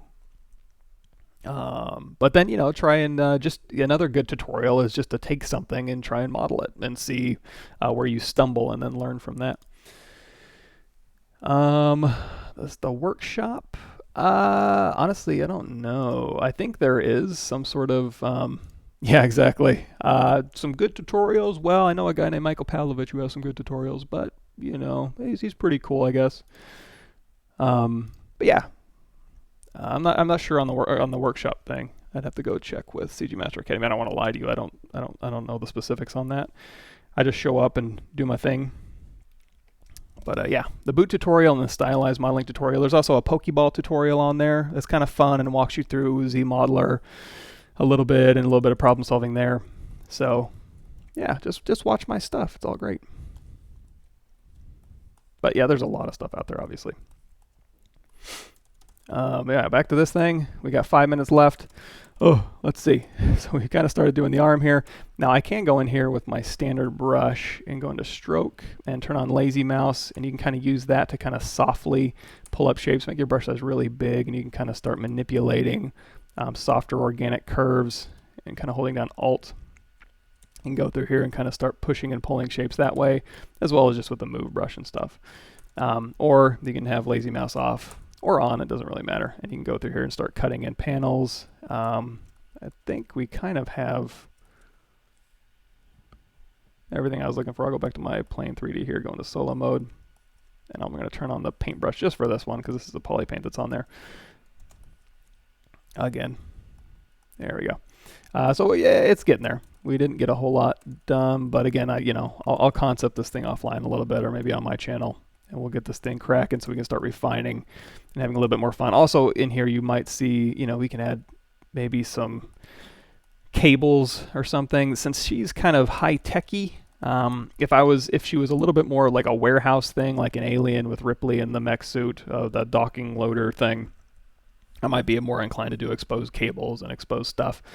But this thing, she's so, manufactured and techy, it might not make a lot of sense, but we can put some greebles up here and add some visual interest here. And also I'm thinking about taking these things and this panel line will kind of cut through here, but maybe I'll just pop this whole area out and leave that exposed to just have some, we'll have the big panel lines to let your eye kind of rest, and then in between there we can have indications of functionality and stuff that might be interesting. Same thing for this elbow.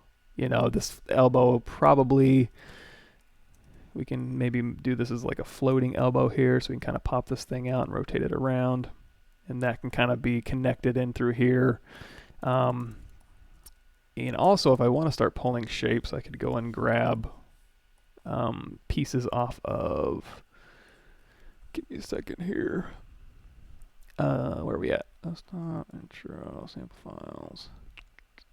Oh, you know what? He's not in there. He would be under Oh, there he is. So I've kind of done something similar to this as far as the underside pieces I could pull from, mechanical pieces. I could pull in this guy here. So he's kind of got a robot arm as well. If we go ahead and take his little shirt off here. So always, you know, don't be afraid to reuse something that you've already made. Like all of these gears and pulleys and stuff, you can make into a brush. And maybe we'll do that next time. We'll make some of this stuff into a brush and start using those as insert mesh brushes, just to kind of speed along the process of, and still we're in block out phase and just feeling out our forms. But when we start going into the refine phase, we could go through here and start punching in some of this mechanical functionality in here to kind of do that. Cool. Well, thanks for showing up, everybody. I think it's time for me to head on out. But again, same bat place, same bat time next week, Tuesday mornings. Or watch on the Pixelogic channel YouTube, video on demand, Pavlovich workshop, or on my YouTube channel. I've got my own personal Pav Mike Twitch workshop. You can go through and watch some of those. They kind of work in parallel. We're doing military dude, sci-fi female, kind of working those up as we go. But hopefully that'll get you. For the eyebrows, if you go, I think it was the last workshop I did, we went over a bunch of hair creation technique. For this, these eyebrows were just sculpted on, but I do go over like how to make eyelashes and eyebrows, a couple different ways to do that. So definitely check that out, Axel. I think it was, you know what, while I'm here, we got 1 more minute left. Let's see. I'll link you to it. See, Pixelogic stream. Was it 8 or 7? Let me see. We went through teeth on 7. And so I want to say 8 was that hair? Oh boy, you know, actually it was 6. Go to 6. I'll link you right to it. There you go. There's eyebrows and eyelashes and hair and stuff like that. So anyway, see you guys later, and keep on ZBrushing.